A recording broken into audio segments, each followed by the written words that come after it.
year, Hirano gave an answer that highlights just how involved Toriyama was before his passing. First off, I cannot overstate Akira Toriyama Sensei's immense involvement in the development. All right, now Akira Toriyama's in this game. He has something to do with this game. I gotta give respect. No glaze.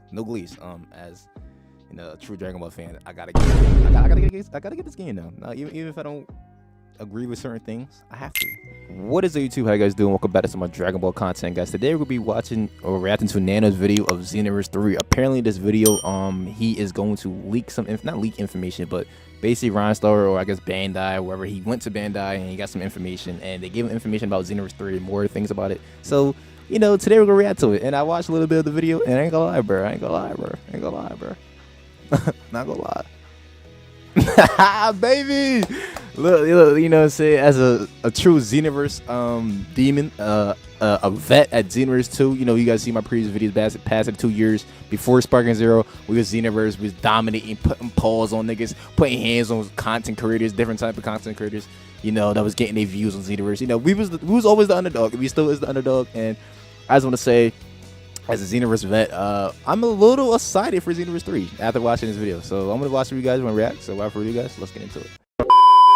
So many details about Dragon Ball Xenoverse 3, a lot of which wasn't revealed in any of their videos, to a point that I made it my mission to gather every piece of info that I could and compile it into one video, so you know everything about Xenoverse 3, including some very interesting details from the main producer of the game that you're going to want to hear. Let's start with everything that we know about what I consider the biggest defining factor of a Xenoverse game: character customization. Starting with your room. Xenoverse 3's main hub world is West City this time, and you'll actually have a room that's yours, as you can see here. So instead of booting into that's nice. That's nice. 2, you'll actually have a personal space that you can customize. In an interview, the producer of Xenoverse, Hirano-san, actually confirmed that your fresh West City hub features an interactive bedroom you can fully call your own. In the footage they showed so far, it is very messy, but he alluded to the fact that you'll be able to clean it up as you progress through the game, and even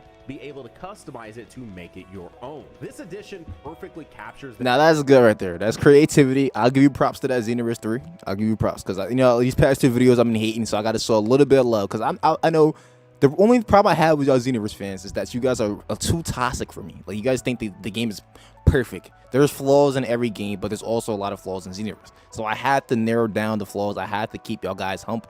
But I do love Xenoverse. It's not like I hate the game. I love it. And this is that's a perfect detail. You're able to create a room, and then also you can clean it up and all that other bullshit. That's cool.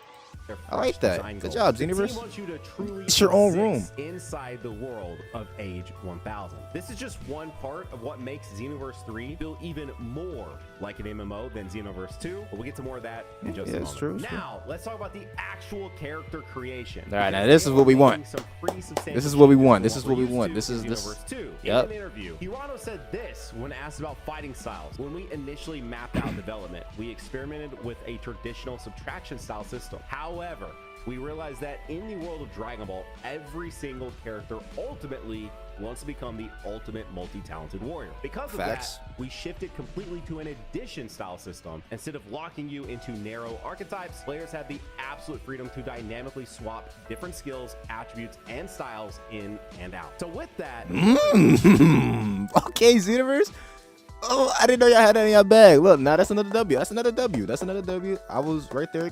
Look, that's unique. That's different. That's more fluid, more mobility, just all around new things. Okay, that's cool. I'll give y'all that, Xenoverse. I'll give y'all props there. I gotta give y'all flowers too. That's something we never heard of, never seen. That's cool. Good shit. No longer locked into a specific combat animation style based on your race and gender. If you want to live up close brawler style like Goku, or a weird team tactics style like Ginyu Force, you can literally build it yourself. That's nice. Make your own. Okay, Xenoverse, that's a W. Xenoverse 3. You end up hating your build, since there's a lot more to it now than say in Xenoverse 2. You don't need to grind for the Dragon Balls to change it. You want to laugh. That's good. W. Progress, saying they've built a W. lot of latitude into the system to let players adjust and tweak their builds. Though he did say your choices will still carry a sense of permanence, so it won't feel completely trivial. I loved this because watching the same combos over and over and over again with my CAC has definitely started to get boring in the later half of Xenoverse 2's lifespan, especially playing all the most recent future DLCs. Oh, and height and weight no longer affect your stats. You can make a massive Broly-like character who's lightning fast, or a tiny character who tanks. I'm about to be a fat boy. I'm about to be a fat ass, a fat female nigga. I'm gonna name it some crazy shit. I'm gonna lie to you. I'm gonna do some crazy. My build will be very retarded. I ain't gonna lie to y'all. My build will be very suspicious.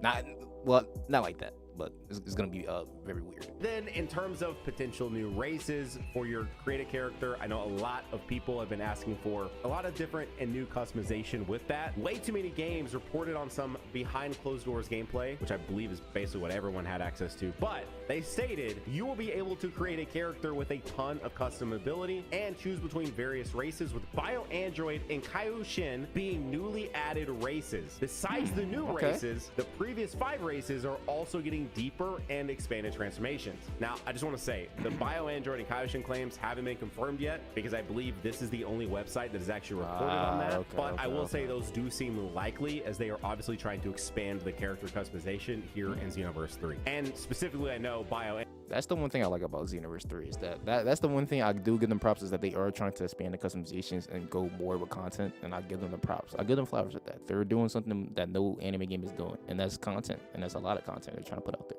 So I'll give you all that, Xenoverse. I'll give you all that. And adding androids in the game, that's a plus. That's what I want. That's what I kind of wanted. I want an android race, and if we get that, that's a W.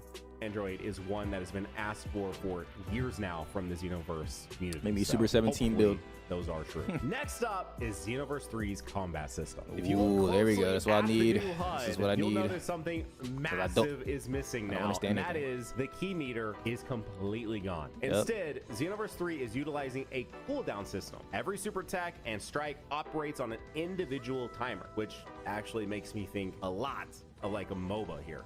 This is giving me major MOBA vibes. And I know that sounds crazy at first, but I was watching Dion and Dino's gameplay breakdowns, and they both pointed out that this is actually a good change. I trust both of them, as they've played a ton of Xenoverse. But the thing is, they mentioned it completely eliminates move spamming. So it forces you to actually learn the combat flow instead of just charging up and throwing out 10 ultimates in a row. So it changes things. The thing with that, and my only defense with that, is that, like, I get what people are trying to say, it stops people from spamming, but at the same time, it could have been avoidable.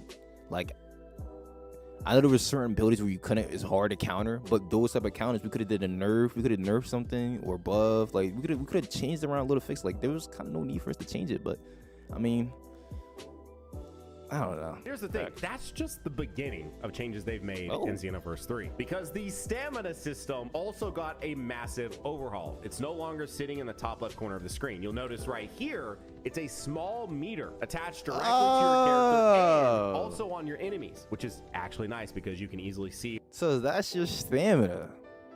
I kind of figured that was your stamina, but what is your key? Is your key the number of skill points? Is that your key? Like, I'm still trying to figure out this guard break. Is he better explain it? I need it. Let me explain. Having to take your eyes off of them. Super attacks also don't drain stamina anymore, but aggressive dashing and taking hits will. If you hit 0, you enter a stamina break state, leaving you completely vulnerable to attacks, and a new special motion called Break Critical, which taking a lot here from Kakarot, because your moves become way more cinematic when your opponent is in this state, very similar to when you stamina break in Kakarot, and all of a sudden all your moves are incredibly cinematic. Yeah, and speaking of breaking stamina, some skills in Xenoverse 3 now also have typings. So first up, we have guard piercing type. This is the purple icon here. This deals damage by penetrating the enemy's guard. Then the yellow icon is a stamina draining type. This significantly reduces the enemy's stamina. And then lastly, this red one here is break critical type. It deals massive damage and is compatible with break critical hits. This gives me personally, like, now you see, this is what I'm talking about. I needed someone. This is what I mean. I need someone to explain the game. Like, I need to understand what's going on, what works, what doesn't work, and what does work. Now, Hum just completely nailed it, a perfect job of explaining everything right there. And as crazy as all that is, the actual craziest addition to the combat here in Xenoverse 3 is soul shifting. Soul shifting is a completely new mechanic for Xenoverse, and you can see it in action during the massive boss fight against Broly. There's soul assists, which are new attacks where you summon a character from the series to perform superpowered moves, and then there's soul change, where you literally effectively transform into an entirely different character. In this fight, they transformed into Trunks, which then gives them his specific moves, combos, and ultimates like Heat Dome. This is such an interesting mechanic to introduce to the game because we're all thinking the same thing about it. It looks like it's straight from Dragon Ball to Breakers. I do think people are being a little too critical on it because of that comparison to Breakers. But the thing is, we really haven't seen that much about mechanic and the roster for this mechanic. Hirano said, I can't talk about the exact roster composition just yet, but you can look forward to seeing characters like future Trunks and other staples highlighted in upcoming information drops. Soul shifting is fundamentally about giving players the ultimate tool to break combat open, whether that means triggering a character's specific awakening or dynamically calling in iconic roster fighters to alter the match rhythm. So I think we need to see more before we just jump to conclusions, because apparently it isn't just some. See, the thing with me with the Soul Breaker thing or the Breakers type, or this little Breakers, I never had a problem with the Soul tie thing. I actually think it was I actually gave Xenoverse 3 props for adding this, because this is actually kind of new and it's actually unique and it actually looks cool. Like, it's fun. Like, imagine having, you know, your custom character and, you know, low HP, and you soul switch to your boy Super Saiyan 4 Goku. That would be badass. And he does a little animation, he does when he stands up. Like, that would be badass. Like, come on now, bro. I'm on some demon time. I ain't playing. I'm bring my big boy homie Goku out. Like, come on. Some random gameplay gimmick. There were also talks that any type of transformation your character can do will be in the same slot as your soul change ability. So you might be able to choose between, say, going Super Saiyan 3 or soul changing into Trunks. We all know we picking transformation. Let's go. Ain't nobody touching this whole time. Limit breaks from Xenoverse 2. That's another one as well. But I think the most important thing about, and I like that. I'd rather have that. I hated limit break. I hate it when you're in the middle of a combo and the guy boosts a limit break and you mess up your whole infinite combo, your whole routine.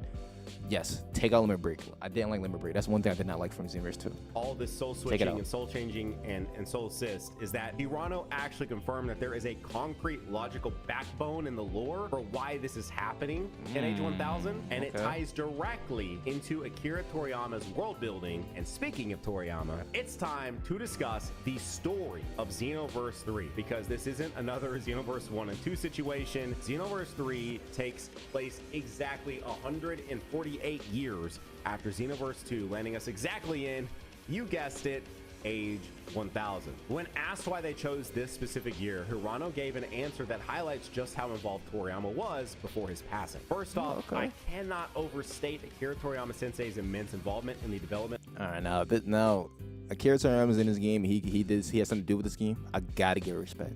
No glaze. As you know, a true Dragon Ball fan, I gotta get this game. I gotta get this game now. Even if I don't agree with certain things, I have to. They're doing a very good job with this game. I have to admit, they're already doing a very good job with this game right now. Now that we have more information, now that I know that I gotta take a little bit of accountability, I can't jump to conclusions, but what they're doing is good. Once again, the guard break is, like I said, once again, it's okay. I understand a little bit more. I still think it's iffy, and I still think it's iffy, but I'll see how it is. I'll try to make it work. But yes, now that they mentioned Akira Toriyama has something to do with this work, I have to buy this game. I have to. Just to respect, and just because, you know, Age 1000 itself, from the overall worldview to the new character designs. I'm not getting this game on almost every aspect, laying the foundation for ready for Xenoverse 2 videos. Xenoverse 2 videos will be coming out. Focused heavily on traveling to the past to fix history.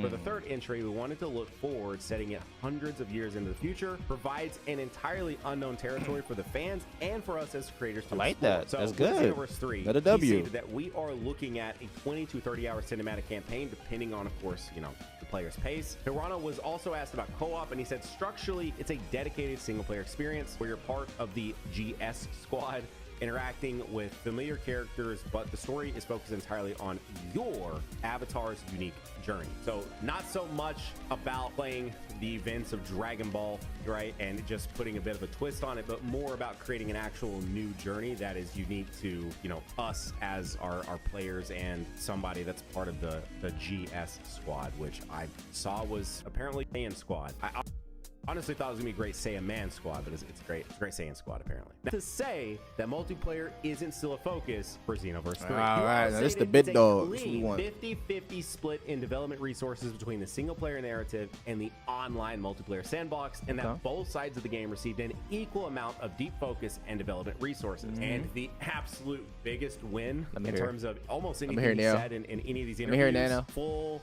crossplay, bro. Oh, okay. Toronto stated in an interview, the implementation of full crossplay across all systems is our absolute priority. We want to. That's a W. So you can play with your Xbox One friends. You play. Okay, that's cool. Okay, that's okay. Xenoverse 3. That's not what I want to hear right now. I mean, it's cool, it's good, but I want to hear about all PvP and shit. platform barriers so that I like the it. I like global it. community can W. seamlessly log in, play together, and Nice. essentially live inside this realization of age 1000. Game's difficulty scaling was, you could say, questionable at times. Yeah. It was mostly just enemies having I more agree. health and hitting harder. But in Xenoverse 3, high tier encounters completely changed how the game plays. Urano stated, when you step into high tier encounters, the enemy AI shifts dramatically. Bosses utilize completely unique movement patterns, advanced behavior loops, and custom my cinematic God. supers that force your squad to communicate and coordinate strategies to survive. Now, we already What? saw a glimpse of this in the Broly fight. He acts like a traditional. Yo, all I'm saying is that we better not get no shit like how Frieza in Final Form Cooler was acting and blowing up Namek. That story, in that parallel quest was absolutely fucking dramatic. I almost passed out. Dude, I don't want that shit again. I really don't. MMO raid boss with over Imagine them with being buffed, 222,000 like, nah. HP, and you can't I'm just not spam surviving that. ultimates at him. You have to coordinate, dodge massive AoE attacks, and utilize new mechanics. And considering Xenoverse 2 has somehow been thriving for 10 years now with a Facts. insane dedicated player base, constantly logging into that game, Toronto-san actually dropped some information that a lot of people are going to be very happy about. On the multiplayer side, the launch volume is already massive, but our long-term plan is to treat this as a living world. Guild Wars 2 reference. So overall, this game, I have to give my opinion. This game, just now, I'm glad that Nano took the time to sit here and explain everything because I really didn't understand this game. This game is at the first, I don't just look at the gameplay, it looked very confusing. But now that he broke it down, kind of explained the nearest future and what they're trying to plan on doing, I like this. I like this universe. I like this. Even though Akira Toriyama has something to do with this, so I had to play this game. I had to get this game. But content-wise, it looks very good. I think casual-wise and content-wise look good. PvP, I'm still a little iffy on PvP because they haven't really broke down multiplayer yet. So, but PvP size looks very good. I think story mode is gonna be good. Parallel quests and raid bosses are gonna be good. I think customization is gonna be absolutely amazing. I think having this custom character is gonna be worth it and worth the money that you spend or where you want to get. I think the grind is gonna be worth it. I think grinding in this game is gonna be very fun and enjoyable. And this game got my attention now. That's my attention. So without further ado, guys, I was wrong. I'll take a little bit wrong. Well, I was wrong. I took my accountability. Without further ado, peace.